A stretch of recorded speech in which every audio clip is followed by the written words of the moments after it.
Conheçam o Gengis Khan, um dos caras mais temidos em toda a história. O Gengis Khan, junto com seus filhos, começou uma das maiores guerras já vistas pela humanidade até então. E os caras, em 4 anos, conquistaram mais território do que a Roma em 400 anos. Eles conquistaram mais ou menos 20 milhões de quilômetros quadrados, que equivale a mais ou menos 2 Brasil inteiro. Ele nasceu em 1162 com o nome de Temujin. E dizem que ele nasceu segurando um coágulo de sangue, que na cultura dele significa a vinda de um grande guerreiro. E assim, a infância do moleque foi embaçada. Com 9 anos de idade, o pai dele, que era líder da tribo, foi envenenado por uma tribo inimiga deles, uma tribo vizinha. E o que aconteceu foi que a tribo abandonou ele e a mãe dele, porque na cultura dos caras, basicamente, eles só seguem uma liderança forte. Então Temujin e sua mãe, junto com os outros abandonados, tiveram que sobreviver umas condições extremamente difíceis. E pouco tempo depois ele ia matar sua primeira vítima. A fita é que ele pegou o meio-irmão dele escondendo comida quando pessoas na vila estavam passando fome. Então, mano, pela honra e lealdade, ele apagou o próprio irmão. Essa decisão e atitude iam mudar o percurso da sua vida, porque a partir daí, as pessoas da vila começaram a respeitar ele ao ponto dele virar líder dos caras. Então, junto com seu irmão de sangue, Jamuka, ele levou a tribo dele a prosperar. Só que 10 anos depois, o Temujin vira um líder mais inteligente, que conhece o território, que entende mais da vida, e ele saca que a vila dele, basicamente, é um vilarejinho pequeno, no meio do nada, num espaço aberto, pronto pra ser atacado. Então ele vai numa tribo vizinha e troca uma ideia com o líder. Aí, mano, na moral, e se eu casar com alguém da sua família, nós unir nossas forças, pá, se aliar, acho que vai ser bom pra nós dois, hein?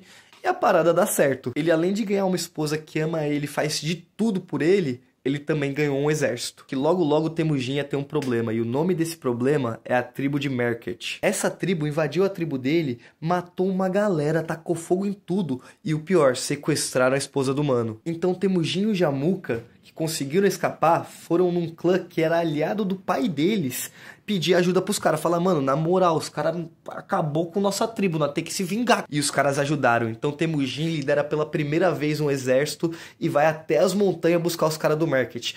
E, mano, foi, assim, surra. Ele basicamente dizimou os caras e resgatou sua esposa. Deu bom. Nessa época, ele aprendeu muito sobre a importância de amizade e de aliados. Sobre a dor e sobre a perda. Algo que ia forjar ele como um dos maiores líderes do mundo. Só que tinha um pequeno problema.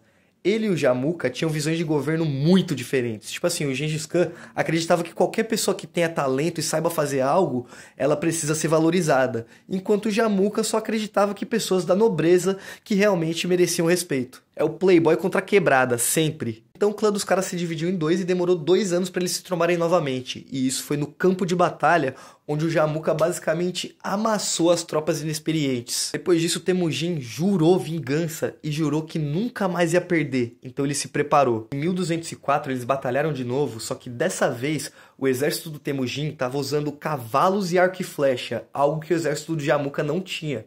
Então os caras aniquilou o exército do Jamuka, tanto que depois os próprios generais do cara entregaram ele pro Temujin e, tipo, em esperança de serem perdoados. Nisso, o Temujin virou pro Jamuka e falou, meu irmão, eu te dou uma chance de você se redimir. Se você quiser viver e, mano, trabalhar sob a minha ordem, é nóis, se não é base.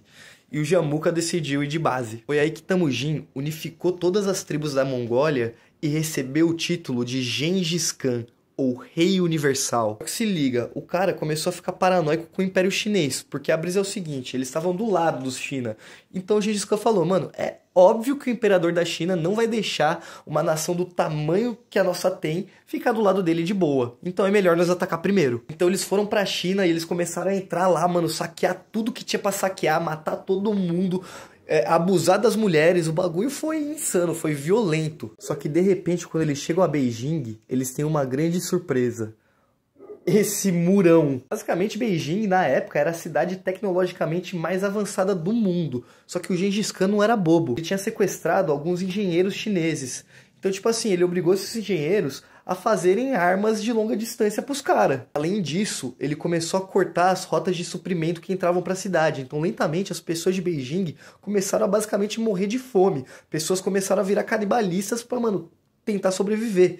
Até chegar ao ponto que eles se entregaram e já era, os caras invadiram Beijing. Então, assim que eles entram, eles começam a matar todo mundo e destruir tudo, meu irmão. Eles saquearam o que podiam levar e o resto era destruição total. E foi aí que os caras começaram a ganhar, tipo, essa fama de sanguinário, de bárbaro, os bagulho violento de verdade. Então ele foi seguindo, conquistando tudo em seu caminho, chegando, mano, muito perto da Europa. E assim, não existia nenhum sinal que o cara ia parar tão cedo. Ele pegava todos os tesouros de onde passava e sempre em alguma região ele fazia algum filho com a mulher mais bonita da região. O cara fez tanto filho que se estima que hoje no planeta, uma a cada 200 pessoas são descendentes direto do Gengis Khan. Se esse vídeo pegar 1 milhão de views, tem boa chance que 10 mil pessoas dentro dessas 1 milhão são descendentes diretas desse maluco. Gengis criou um império que não ligava pra cor, pra religião, pra classe social, pra porra nenhuma. A única coisa que importava é se você era bom em fazer alguma coisa. A meritocracia era o fundamento do seu império. Eles também praticavam a tolerância religiosa,